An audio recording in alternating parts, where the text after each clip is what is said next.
that is just so funny to me that we've got to a point where, like, just for context, while JDG haven't won every Ivan game, they've played 3, they've won 2. Guess what Kanavi's KDA is over those 3 games, including a loss? Upwards of 20.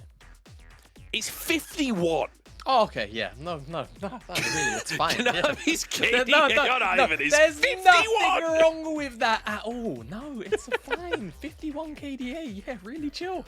But yeah, that's why Kanavi is drawing the Ivan bans. Yeah, and I will say, as the, I called myself a top lane expert recently because I've been playing a bunch of top lane, but also Ivern is probably my 2nd most played champ of all time. I've got to give Kanavi the thumbs up, right? I've run the gauntlet of EUS solo queue for many years, and I will say Kanavi makes the champion look even more broken than it currently is. So TT, just pay the respect, and hey, they've got a tree of their own now. They banned away Ivern so they could go Maokai. So maybe that's what the angle was the entire time. Got the Jace alongside it, very true and tested pair that we know and are very familiar with. Will JDG go with the Rakan alongside this, or they look towards the Rel?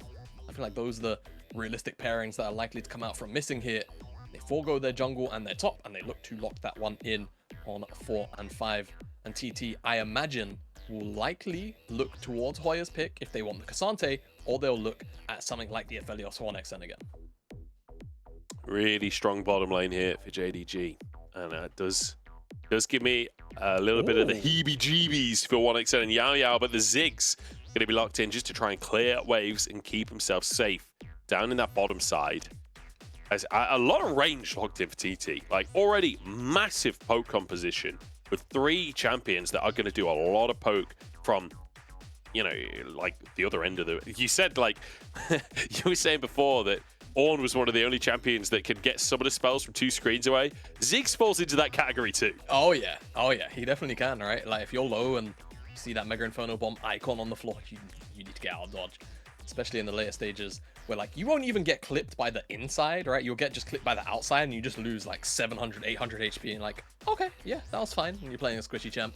We'll see how TT get on with this pick. Very poke orientated. I think immediately what I'm seeing here is that it's going to be very, very important for the side of TT to be inside the objective first, right? At the river, setting up and making JDG have to walk into you, right? With all of the saplings, the shock blast, all of the zone control that Ziggs can leave on the floor between the mines and the satchel. You realistically don't ever want to be walking into what could be a death trap from JDG when they've got the Rakan and they've got the Nico. So that's going to be one of the very important win conditions inside of this game. TT, however, focusing back on the draft, removing away engage options, not too surprised. I wonder if they're going to kind of all in on this kind of like poke composition in the sense of, all right, now we're looking for disengage and more frontline from the side of TT. Something that can deal very handedly with the Rakan Xayah inside of lane. You could look at something like Rel. Renekton can kind of be a bodyguard, so I wouldn't mind it. And also just strength of champion, right? Denying that away from JDG. Also a very potent idea, and that's what TT are going to land on. I wonder what these drafts would look like if they were run by AI. Like if you just machine learning League of Legends draft and games for like 1 billion generations on the same patch. I wonder what 12-12 would look like. Because I feel like we've been on 12-12 for quite a while at this point, and it's still been all over the place. Like we're getting a Ziggs in this one, Xayah Rakan, which like we sometimes see, but it's rare that we actually get the pairing. Like I really wonder what on earth the patch would look like if we like put it to the nth degree, like a million years of it kind of thing. Oh, Kanavi Lee Sin. This is vintage. All right, very vintage. Before my time, well before it. Looking forward to this one. Lee Sin, not something we see like super often. As I say it, I feel like in the last couple of days, I've seen a bunch of Lee Sin come out from quite a few of our name brand junglers here in the LPL. So excited to see what Kanavi will get done. A lot of playmaking potential, and you know, into a poke composition, having that kind of level of flexibility that Lee Sin can have in terms of his angles of engage is huge. So looking forward to that. 369 goes towards his very, very known Nah, and then Yao gives us a Blitzcrank. So basically it's just pick and poke from TT, and from JDG, a lot of engage, a fair amount of disengage as well, a lot of flexibility, but generally team fighting will be the name of the game. So Kanavi's Lee Sin in 2021 was dagged, I reckoned, I'm going to quote him on this. Dagda reckoned that in 2021, Kanavi was the best Lee Sin in the world at the time. I have a tweet of Kanavi's Lee Sin. I've just retweeted again because I've had it bookmarked for years at this point, where he tries to 1v1 a Renekton, flies in, and just gets shreked. So you really can get both ends of Kanavi's Lee Sin. It's always fun to watch. It is always fun to watch. He's an absolute playmaker at heart. He's got insane mechanics on the pick, and I can't wait to see it. I'm loving this composition, though, on the side of TT. A very different look at how to approach beating JDG. You can't lose a fight to JDG if they're never in range to damage you. Smart stuff. True. You know, it is a very coveted thing, range in competitive League of Legends, and JDG's ways of engaging mildly limited, right? They've got the Rakan. That's kind of it, right? Other than that, you really have to throw your body in there, and hell, Rakan has to throw his body in there to make an engage work anyway. Let's see how things go for JDG in this game too. And whether or not they can close out. If they start to lose control of the early game, things will start to get very difficult. TT's composition very much designed for objective snowball specifically. Yeah, it certainly is. Look at it, Yao Yao as well on the Blitzcrank. Oh, wait. It's not two Shens. It's two Lee Sins. Oh, dear. Knight moving up to the top side. Getting a little cheeky with it. Okay, he's just looking to see if Hoya's there. If you could get, yeah, a little bit of poke damage. Not bad. Ooh, TT, what's going on up here? We looking for something schmancy? Oh, no. Okay, he missed time. He missed you could see it happening, though, couldn't you? You really could. A valiant effort. But, you know, it doesn't work out. Not all great things can happen, you know. Sometimes opportunities pass you by. And Yao Yao, he'll be reminiscing on this in years to come. He'll be like, if I could have hit that hook, maybe it all could have been different. Maybe my wife wouldn't have left me. But then again, I don't think he has a wife, so, you know, yeah, that's one of the nice things about life. If you don't have a wife, she can't leave you. You know, Munch, when you said that, I was taking a sip of my coffee, and if I spit taked on my mic, you really would have been solo casting for the rest of the day. At the very least this game. I mean, let's be honest, the odds seem pretty high of me solo casting again since it's your internet cutting out. Whoa, buddy. Alright. It's a one-time thing. That's a lot of damage. Yeah, so obviously Ziggs can't really match the DPS output in the early stages. You know, against most AD carries, especially something like Zyra Khan level 1. So we will see for a little while that 1xN, Yao Yao, they likely will actually just get shoved out. And they will lose priority, but I think it's about level 5 where that breakpoint really comes in. You get Lost Chapter as 1xN, and then you queue the backline, those casters, plus probably an E, and then you start to one-shot the backline. Yeah. That's where I imagine the breakpoint will be. Kanavi, once this invade, he's already used his W, but Smite will come up for Beichuan. Close one. I was sort of expecting him to flash for that, honestly. Now, there's a big issue, though. And it's that Beichuan... Oh, maybe he didn't Smite on the first couple of other clears. So he does have Smite if he wants to contest this. Kanavi will lose because that Maokai Q has % HP damage attached to it. Max HP, so even though Kanavi has the Resonating Strike execution damage, I'm pretty sure Beichuan will still be able to outdo that a lot more consistently than Kanavi will. He's still hanging around. I wonder if he was basically full HP. I don't know if he was like trying to be sneaky there, and then the red buff, because of the dot, like re-aggroed on him. I think he was just trying to hide and then get a kill on Beichuan when he went for the red buff, but the red buff re-aggroed after the reset, so kind of got found out there. But I will say, Beichuan on double Kanavi CS currently, because Kanavi spent so long just like looking at Beichuan farming camps. Hook from Yao Yao, slightly wide on missing. On Ruler, sorry. Guess he ended up missing Ruler. I'm sorry, I'll see myself out. Beichuan on tonight. Bit of a knockback. Knight is in trouble here, but gets out with his life. A root could be huge, but it's on cooldown still. Beichuan and Ucal both quite low themselves, but Kanavi's on the top side of the map. I don't think he'll be able to look for anything. Knight trying to predict the dodge, but won't be able to get it. So it'll all fizzle out in the end. So far, I like the tempered aggression from both sides, right? Kanavi trying to be aggressive in the jungle, then Beichuan trying to answer in that lane. Flash expended in exchange for Knights. 369. He's trying to look juicy. He's trying to bait him in. Hoya not going for it for the time being. Yeah, this is really awkward. I mean, 369's bone playing is down. Hoya might look for like a dash flash kind of play, but he just doesn't know where Kanavi is. So realistically, Hoya's just going to look to be very disciplined. Acknowledge that. Oh man, imagine if he... The timing. Just for half a second. The timing is so bad for 369. It means he can't recall. The wave is frozen away from him. Oh no. This lane is really rough now for 369. Yeah, gonna have to be forced to use teleport. We'll fall a little bit behind here. I think Hoya, matching this base, will likely have to teleport as soon as he sees 369 come back. Unless that wave that's coming out right now, that's the cannon wave, actually hits the way. No, he's just gonna teleport. I'm not gonna overcomplicate things. Could technically greed it, but simply will elect not to. Goes for the tabbies first. Very, very powerful against the Gnar lane. Mini Gnar, very easy to kite out some of these melee champions, right? So having the tabbies for not only the damage reduction, but also kind of just increasing the movement speed, as boots often do, just means it's a little bit harder for 369 to catch back up if he doesn't proc the hyper in the trades. Yeah. I mean, if he can get... Oh, he's level 6. Oh, 369's in so much trouble. Flash still available for Hoya here, and he'll jump forwards. The Ruthless Predator strikes, and Hoya solo kills 369. Catches the Mini Gnar in the death roll. I'm not really sure why 369 stepped back up like that, right? Hoya, he should know Hoya's hitting 6 very soon, and now, look at this wave that he's missing. It's 3 melees, a whole bunch of ranged creeps as well. Still being level 5, with Hoya getting that solo kill, he's probably almost level 7 already. JDG trying to answer out on the bottom side of the map with this dragon. Yao. Missing is in trouble, but actually, the Ignite's not going to finish him off. That's the rest of his team. Oh my days, this dodgeball for Missing. But he's got the fancy feet.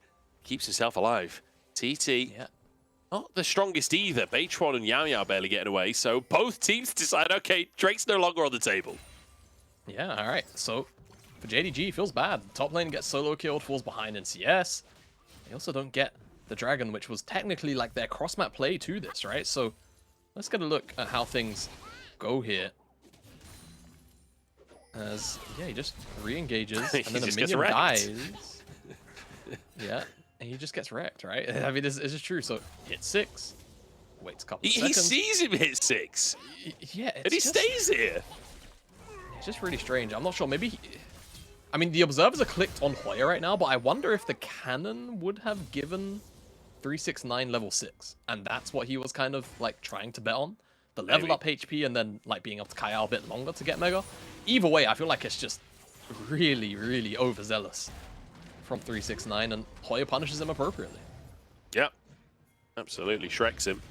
Hoya, currently even in CS, but still has like 10 minions to farm up here, so he'll be sitting pretty in this lane. And we'll just clear things out there. So fantastic stuff so far from Hoya. Gets the solo kill. And it's good to see as well against 369, where Hoya has been quite a criticized player on TT. Like, a lot of people saying Ucal very much the main character as Beichuan makes a play towards Knight. The root does land. Pop Blossom comes in though to answer, and that's big damage on the return. Kanavi finishes off Beichuan, and the combo from Missing and Knight is just too much for TT. Yeah, it looked a bit awkward at first, right? Because Knight tried to use the Nico clone to block the Maokai ultimate, but still gets rooted up. I guess it was all a bait in the end, right? Had the backup right alongside him anyway. 1xN does get rooted up in this trade, but I mean, a little bit of minion damage, and generally some of 1xN's damage helps out. Double root. Ucal. He's alright. We'll just walk out, and Yao, you need to hit the range, man. These hooks not been on point. Oh no, Ruler. Oh, the Feather Storm. Oh, good flash from 1xN though. That was nice. Doesn't quite get the cannon. Oh, Ruler, you got to be cheeky here. The bombs are in. Oh, the burn. It's not going to quite get him. 1xN. He's going to throw out another Q in a second. You just know it, Ruler, how good are you at dodging. Still has his flash. Oh my confidence. He's so confident in his movement. Oh. As the satchel comes out as well. What extent so going for it. Oh, God. I'm losing years of my life watching this. Oh my god, I think I just aged about 5 years. Bloody hell, that was scary, wasn't it? Ruler doesn't care though. Eyes are still, as he so often does. But hey, wave clear available to 1xn, and it's a great flash as well out from those feathers. I was gonna say it's gonna have to be a great flash from 369, but I think the issue is he doesn't have flash, Joe. So no. Bye bye. Yeah, 369 ain't getting out of this one. No, he does not. He gets nothing, is what he gets.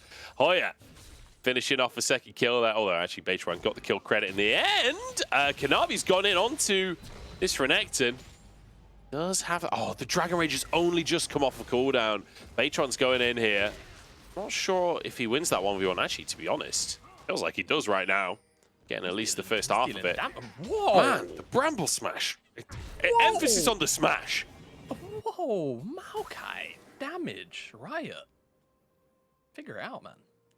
That didn't look okay. Did that look okay to you, Joe? That didn't look okay to me. Yeah, I think it's fine. It's probably fine. Yeah. No, okay, sure. If you say it's fine, I take your word for it. I trust you. Let's be honest, like, I do think Bramble Smash does a lot of damage, but do I think Maokai is in a spot where he needs a massive nerf? Not really, to be honest. I don't see Maokai locked in draft and go, oh god, it's... Oh, Jesus Christ. 369. What were you saying? I couldn't hear you over the 4 years of CC that 369 just endured. He's had such a good year. Maybe this is his way. He's like getting it out of the system before playoffs, you know? Just absolutely sprint one game so that it's like, just get the threes out, you know? Get rid of him. He's 0-3 and 0. That's one of the threes. A lot of threes right now. 369. He is unfortunately rolling. Yao Yao with the 8. Not ideal. Not ideal. Kanavi goes back in, silenced as Yao Yao, the target for the time being. Ruler gets the feathers in, but Yao Yao's still alive. Pop Blossom to finish the job as Beichuan has to flash away. Hoya is huge, and he's trying to make things happen. Onto Ruler here. The feathers are coming in. A great kick, though, and Hoya denied as Kanavi finishes the kill. He wanted to make the hero play. It just couldn't happen in the end. Knight, it's looking cheeky. Oh, but the root goes wide. He could see him. He was recalling. Hey man, sometimes you just miss, you know? Much like Yao Yao. True. Has not had the best Blitzcrank game in the world. But you know, look, interesting skirmish. Dragon is now up in 30 seconds, and almost everyone who had a summoner spell to blow blew one. There is basically no flash on JDG besides 369, and on the side of TT, bottom side of the map, no flashes as well. No, did we need the slow-mo? You know, the observers have been getting a lot of flack on the LPL broadcast for highlighting terrible plays. But on that one, I think this one was alright. It was so terrible, but I feel like it needed highlighting because of that fact. You know, that was... I like the idea. I like that he was what he was trying to do there, but man, it did not work out. No, it did not. Now, Dragon on the table, Kanavi in the pit. I mean, this is really awkward because Kanavi might win the... Nope. Okay, nope. Beichuan just wins the 50-50. This is getting messy now, isn't it? This is just turning into an absolute scrap between the teams. Do you know what's worrying me? Is that it's JDG. So even though this is just a... I can't say that on broadcast. This is a clown fiesta. That's what it is. I feel like they might just end up winning anyway. You know? Never know. Maybe TT give us something. I mean, they're still 1,000 gold ahead. They are 1,000 gold ahead. Oh. And 1xn is still about to be dived for the 19th time this series. Quickness comes in. That's the knock-up. There's the feathers. And there he goes. Kanavi with a 3rd kill already. I said his Lee Sin is good. 3-0-1. Gold Drinker already finished. I mean, he's in a pretty good spot right now. And he'll just continue hunting for more. That's the thing about this Lee Sin that's so scary for Kanavi is he just never stops. He's just always looking for action. Yeah, I mean, you saw it last game as well, just in terms of, like, gameplay style from Kanavi. Very willing to just kind of be in the face of his opponent, but on the Lee Sin, something so, you know, like, heavily orientated around snowballing, especially in pro play, if it's not finding those big, you know, insect moments. Being 301 right now, he will continue to just run around the map and look for these plays as soon as his Dragon Rage is off cooldown, or just pairing up and missing, right? The amount of mobility between those two champions is absurd. And we spoke about how TT want to play at range, they want to play with their poke, all of that good, you know, jazz. Lee Sin and Rakan can get around the map so aggressively that you can kind of circumvent that range advantage. It's not necessarily off the cards for that to happen. And as we're speaking about Kanavi, you might as well continue. Most gold in the game right now by about 600. It's going to pick up the Herald as well, so he's just going to continue to grow in strength, and we'll be able to drop that Herald down somewhere to also pick up a tower for his team. Yeah. And, you know, they've not actually finished any towers off just yet. One thing I do want to mention is this Ziggs, generally speaking, you pick the Ziggs to, like, be fairly aggressive in terms of laning and, like, force towers and take objectives early. Beichuan is behind enemy lines here, but Missing just dips over, so he's fine. Not the end of the world. And like we said, mobility is king for JDG. I want to see TT, I don't know, actually make a proactive play themselves. I feel like they've been kind of sat on their hands watching JDG play this game more than them playing it themselves. And to be fair, they don't necessarily have a proactive composition outside of the Blitzcrank, right? It's Blitz kind of looking for hooks and plays, maybe, if the game demands it. And so far for TT, whilst it hasn't necessarily demanded it, you would still like to see the initiative be taken by TT, by Thunder Talk, to actually look for these plays. Initiative has certainly been there for JDG, and they continue to look for plays. Now we got the Wolves. Can he find a kill as well? Aftershock in play for Beichuan. Roots across the team as well as in comes Ucal. Gordrinker cannot save him. And Missing the next target. Over the wall he goes. Hook still on cooldown for now as Ucal just flashes on in. There's a bomb from the heavens. Double for Ucal as Hoya trying to find Ruler as well. Ruler desperate to get those feathers out. Still has his ultimate available. And the root will get him out to safety. For now, Hoya has flash, could look to continue chasing because Ucal also looking for a cutoff. Even if Ruler makes it to this tower. Feather Storm? Oh, last split second. Ucal's going to try and finish the job. Oh, he was pixels away. It's 360. For the love of God, Yao Yao, just one. I'm begging you, man, just one. Really? Take over, Jamada. I need... It's your turn, solo cast. Can you hear me cracking up here? Do you think I'm going to give you a sane line of thought right now after watching Yao Yao miss his sick hook, like, back to back?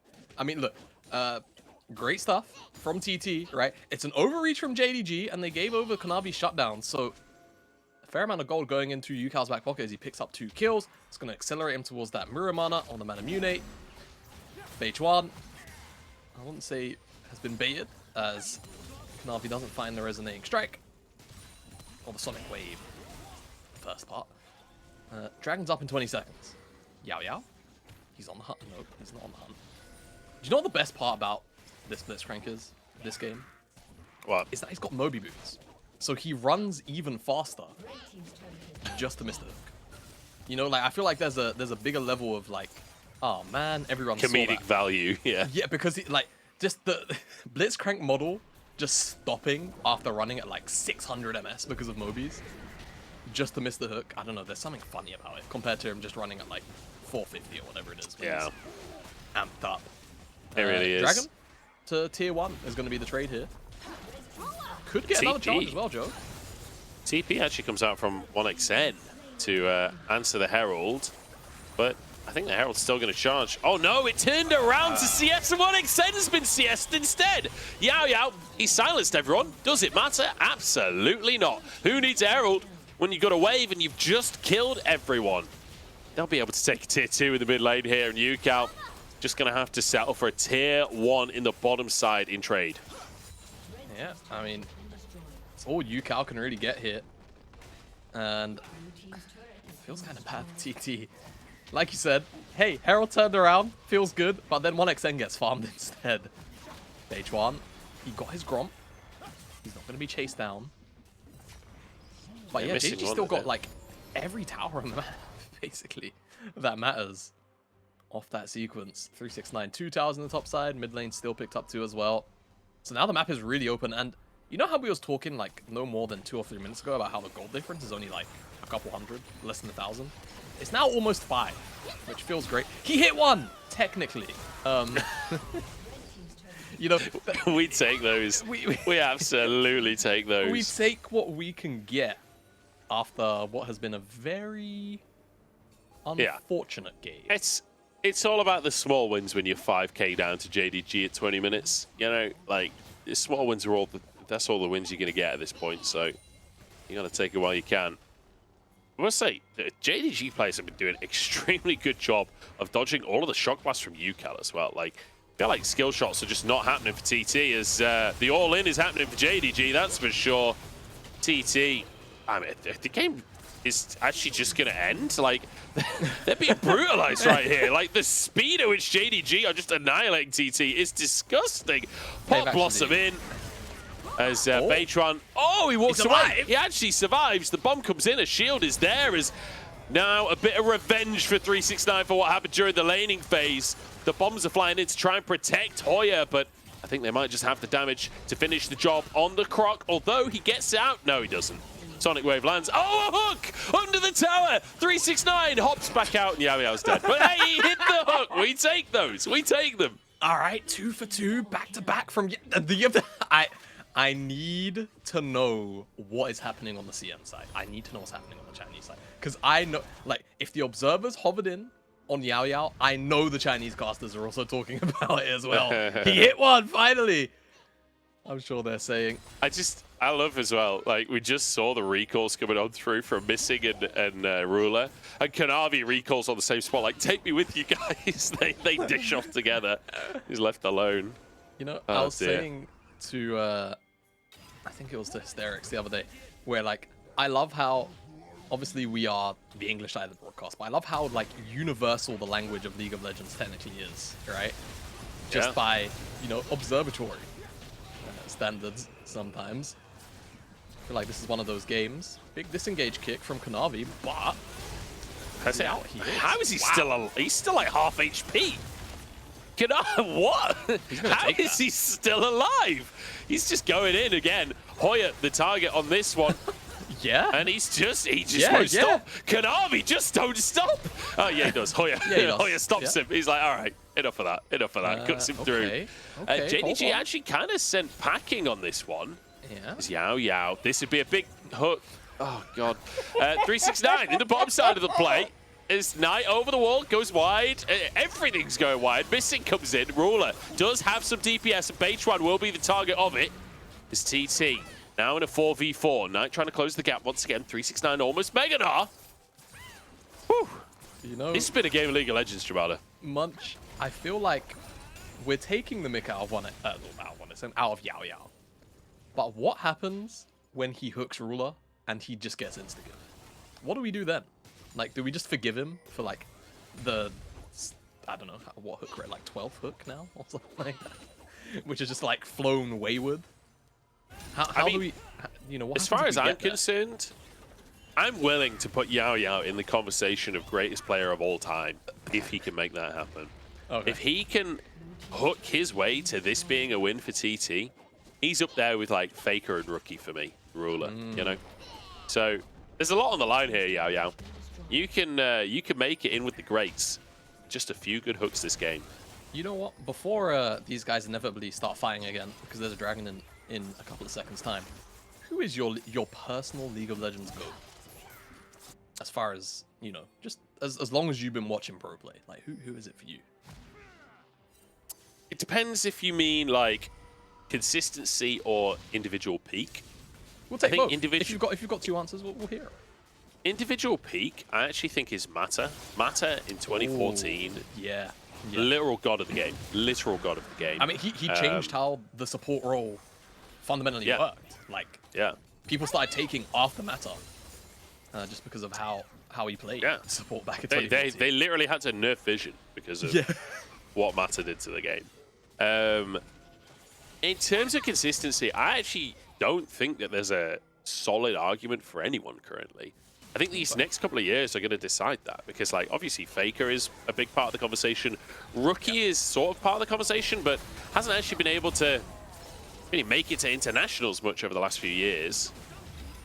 And then there's, you know, fresher players like, you know, Showmaker, like Knight, players like this that aren't, I don't think they have a solid argument yet, but over the next couple of years could make themselves an argument. You know, players like Ruler as well. You know, I think Ruler is actually one of the stronger arguments these days. It's a pop blossom. This Knight's like, what do you mean I'm not the GOAT? I'll show you GOAT. Charges in. Hoya trying to escape here. Kanavi just makes it look clean, doesn't he? He's so clean with it. Jumps back in for the double as well. And it's just gorgeous. That's how you play Lee Sin. If you want a masterclass, boys and girls at home, if you want to be the solo queue Lee Sin, watch some Kanavi games. They'll give you all the combos. They'll give you all of the tricks. And I mean, it's 25 minutes. JDG are just going to finish things out. Yep. Easy as it goes for JDG. Will not have another oops-a-daisy against Daisy's like Ivan. they did. Oh yeah, Daisy is Ivan. Apologies. Did he hit? That Did was he hit bad. that, or was that? Wait, did Kanavi Q hit? I think it was both. I'm pretty sure it was both. So, yeah, look, it's the small wins. It's the small wins, but it's a big win for JDG. Absolute domination here in game number 2, and I love that the first half of the game was just pure shenanigans from both sides. It was like, okay, Lee Sin's in the game, Blitzcrank